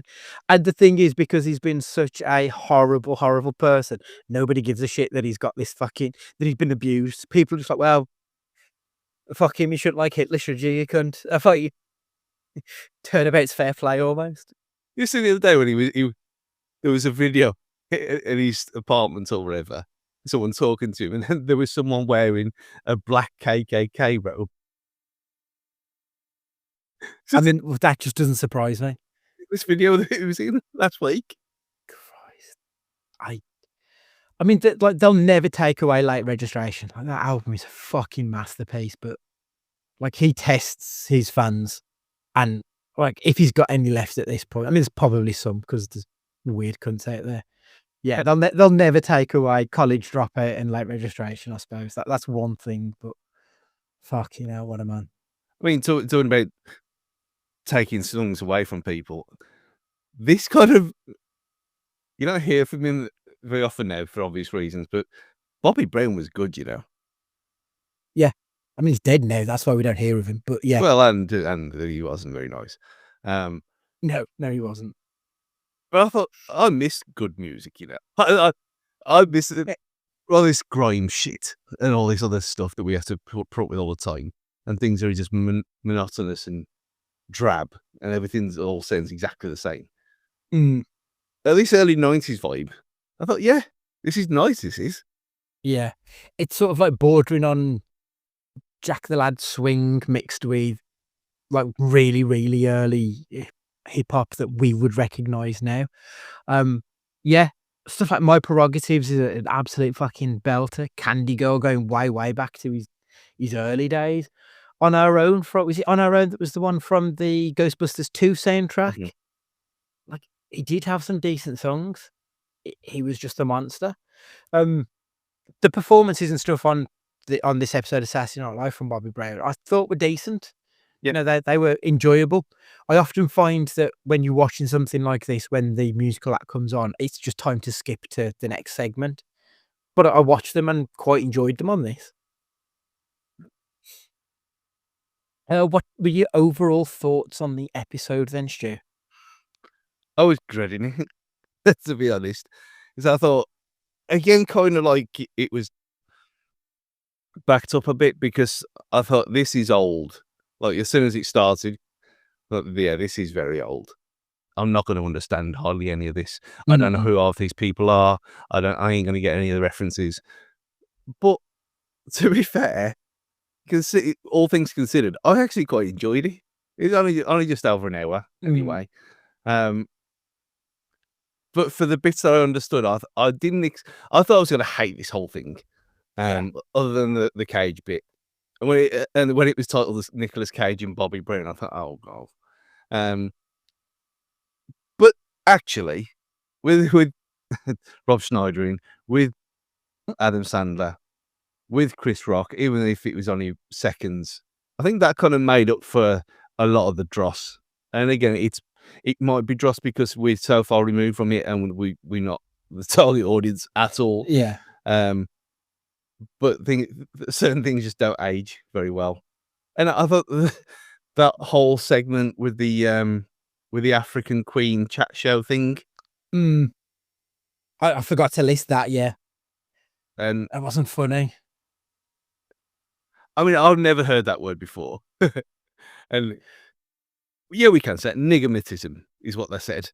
Yes, they're talking about a stigmatism that you couldn't see something, and they're saying it's a nigmatism because it's Hollywood not seeing black people. Yes, Woody Allen hates black people. Yeah, which has long been a criticism of his films because, as they point out, they're all set in Manhattan and there's not a black person in there. But that for that reason, I thought, yeah, that was okay. That was It was a good point that was lost in a really low energy comedy sketch. Yeah. Yeah, like you see the like set dressing and costumes for something that was 90 seconds, maybe 2 minutes long. It seems a bit bizarre how some things get a lot of money thrown at them and then others just, oh well, there you are. Yeah. But it was an intriguing hour. We'll put it that way. Yeah, like it definitely wasn't like an hour badly spent, I think. Half of it was good, half of it just went over my head. As you said before, we're both time and geolocation removed from these jokes. So some of those jokes might work for people who remember that particular period or are from that neck of the world. But I didn't hate it at all. I probably had more fun than I was really expecting to with it. What did you think of Cage specifically? It wasn't bad. I thought it was just bizarre seeing him doing something like this because the only other context we've got is the Netflix swearing show. But even that, he's just sitting down talking to camera. Yeah. So seeing him doing something like this and the fact that he hadn't really done anything like this before, I thought he was all right. I think he but as we've said many times, Americans are born to broadcast. So it's no surprise that if you just stand up and just get on with it and do it properly. And the whole going backstage thing, I presume that's a bit anyway. Yeah. It just all worked really well and it flowed. And the fact that it is live, fair play to him. I thought he was all right.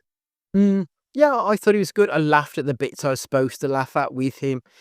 Even the sketch with the baby names, I didn't particularly love it, but you could tell that he gave it his all. Yeah, like he proper went for it, and I appreciate that if nothing else. When he did go crazy Cage as well. He did. He gave us that bit that we like to see. So yeah, I was impressed with him. I genuinely would quite like to see him host it again now. I think it would be a decent episode.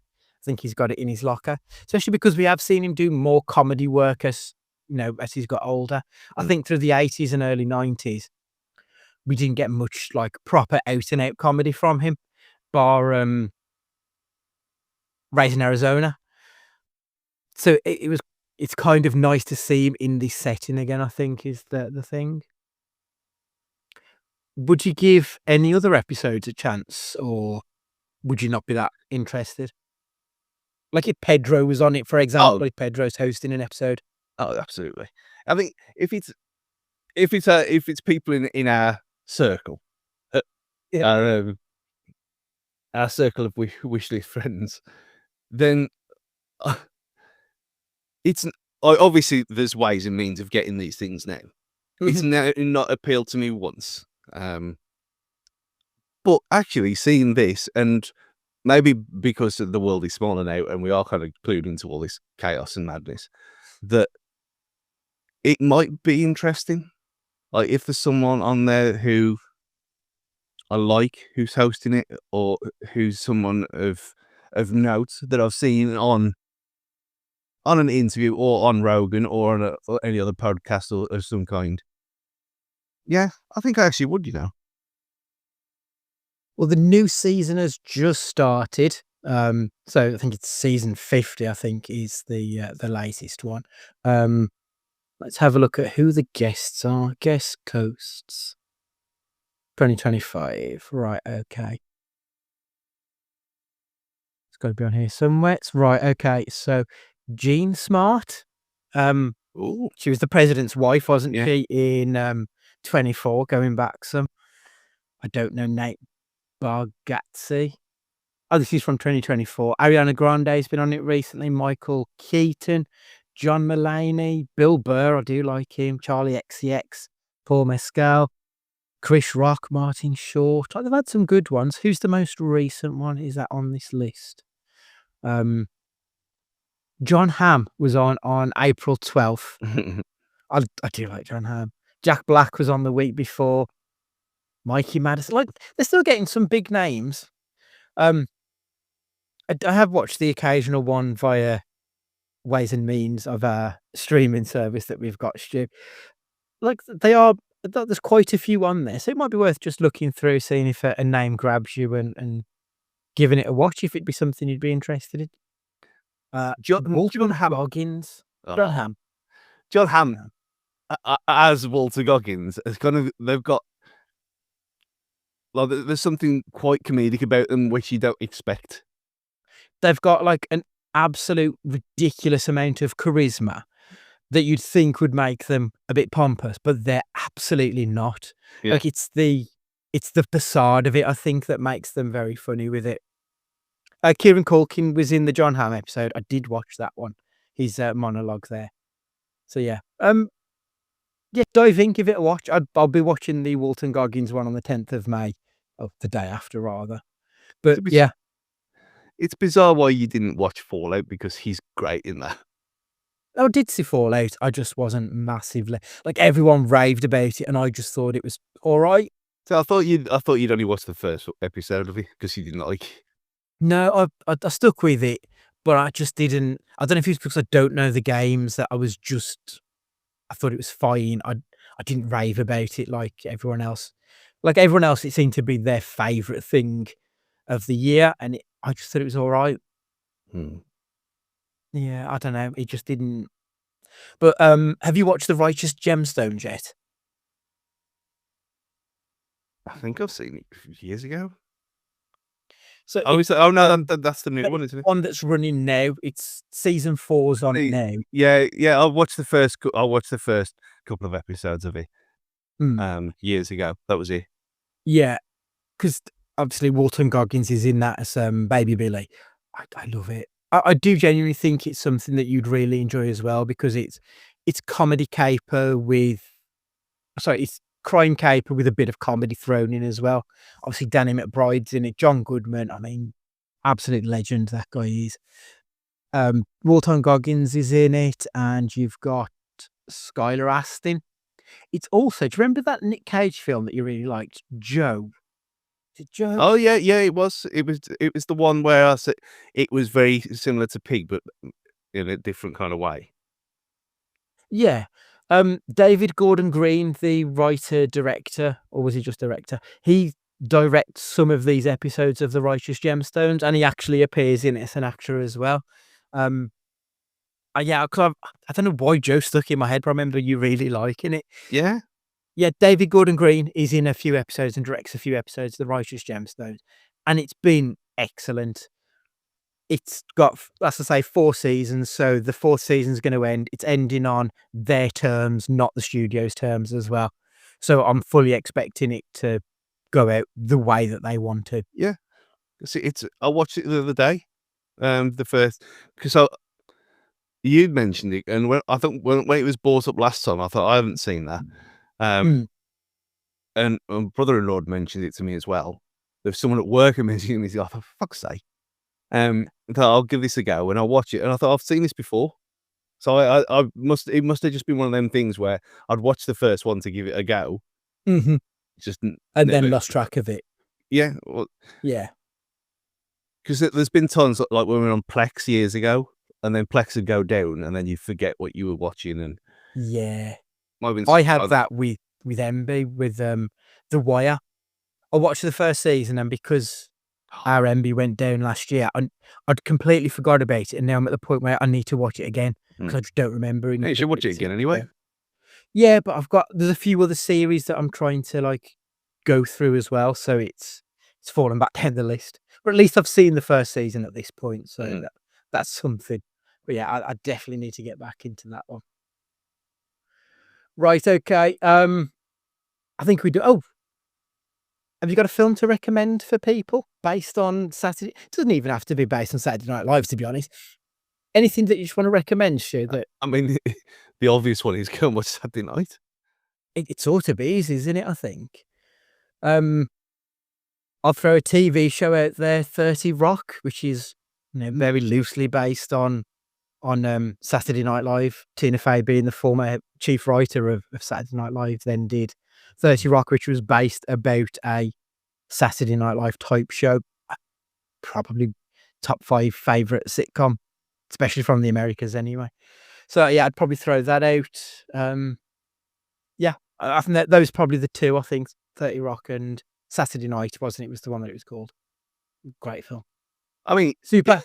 you could say, because it hasn't been mentioned for a few years, Deuce Bigelow, Male Gigolo is an incredible piece of work.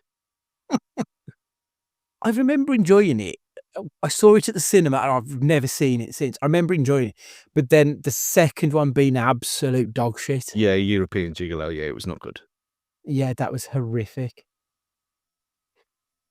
Because it didn't have the pool guy with the fish. I can't even remember the jokes, to be honest, and it's just been that long. No. The hot chick as well. Anything with most things with Rob Schneider in the late 90s. Maybe not.